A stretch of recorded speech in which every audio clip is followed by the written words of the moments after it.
First Lady Jill Biden was in Barry County today to talk about nutrition and supporting military families. That was the stated purpose of the visit, but her stop in West Michigan today was about more than just policy. Political reporter Rick Albin was with the First Lady, and he joins us now with more on today's event. Rick?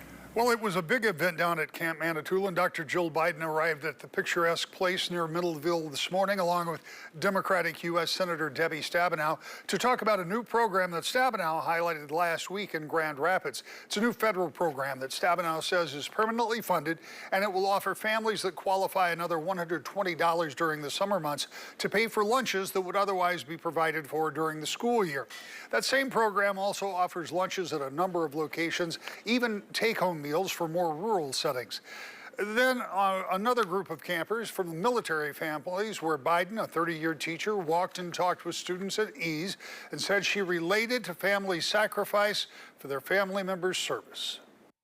The Bidens are a military family. My dad fought in World War II. He was Navy. And then my son was Army National Guard, and he went to Iraq and fought for a year.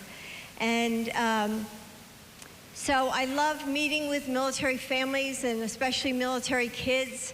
And I hope that you know that your president, my husband, Joe Biden, really cares about military families. Appreciation of military families is a point that's being hammered home by the Biden campaign, as they will also host a barbecue for the military tomorrow on the 4th of July. But nutrition and honoring military service took a backseat to the conversation that continues to swirl around Joe Biden and his debate performance nearly a week ago. Jill Biden was kept safely away from any reporter who might ask questions about the president's fitness, but after the event, Senator Stabenow was asked about the president's performance in that debate. This is not about 90 minutes, it's about 4 years, and I can tell you we have more manufacturing jobs than we've ever had. We have more people with lower healthcare costs. We are, this president took on the drug companies. We've been talking about it forever. He did it. We got people saving money because of that. This is a president who's taken action, and I don't think we've had a better president in our lifetime for Michigan.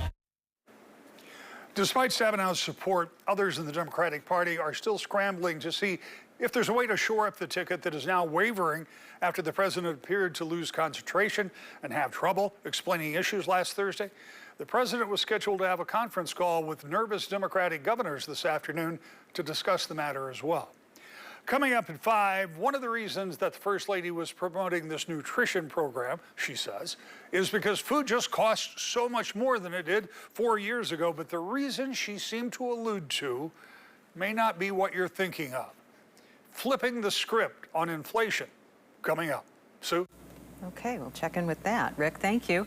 The First Lady was in town today to highlight the USDA summer nutrition programs. News 8's Megan Bunchman is in Middleville with more on this story. Well, the First Lady was not in Middleville today. She was just a couple miles away at Camp Manitoulin. Her visit got the small community of Middleville talking politics, from the crisis at the border to the economy. Many were more than willing to talk with News 8 about why and who they'll be voting for this year. And while the First Lady didn't make her way through downtown Middleville, that didn't stop people from coming out to see her just in case. Oh, I think it's absolutely great that she's come to the small communities, because I think the small communities are the ones that they have a lot of voice. I think it's wonderful that people have an opportunity to share information and to make their own decisions. Coming up at 5, we're sitting down with some local Middleville residents to talk about any highlights of any politician coming into these small communities in West Michigan. In Middleville, I'm Megan Bunchman, News 8. Tomorrow, California Governor Gavin Newsom will travel to West Michigan. Newsom will be campaigning for President Biden. The California governor is set to make a stop in Van Buren County.